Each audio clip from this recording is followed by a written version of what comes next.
टूटे हुए दिल को सहारने से या फिर हमें सच्चा प्यार करने वाला इंसान फिर से हम अपने दिल को प्यार करने से हम फिर से प्यार करने लग प्रेम से बोलो देवघर वाले बाबा की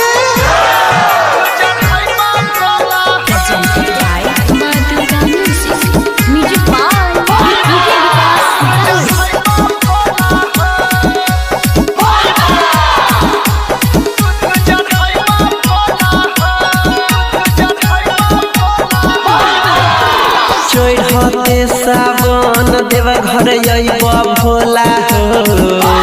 चढ़ते सावन देवघर अइबा भोला हो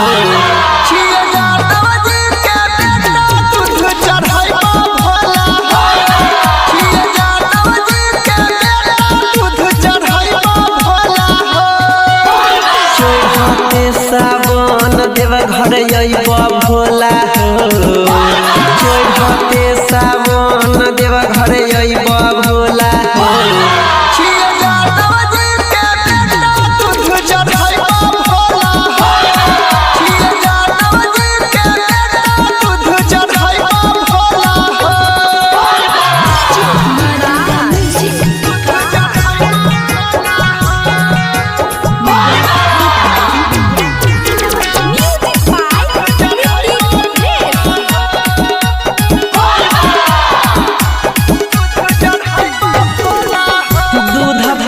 बाबा तोय रही खूबे मस्त हो करी हाथ दूर भोला हमर सब कष्ट हो भोला दूध पी के बाबा तोय रही खूबे मस्त हो करी हाथ दूर बाबा हमर सब कष्ट हो तोरे नाम के नारा हमें लगैब भोला हो तोरे नाम के नारा हम लगैब भोला हो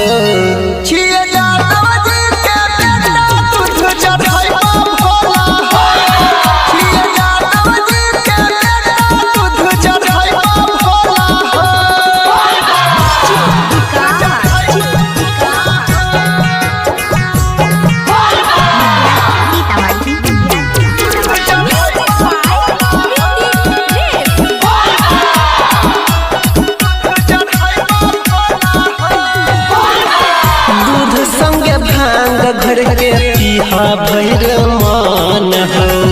पूरे सावन बाबा कोई रही हटाना टान हो दूध संग भांग घर के पीहा भैर मान हो पूरे सावन बाबा कोई रही हटाना टान हो अनिल सनी के संगे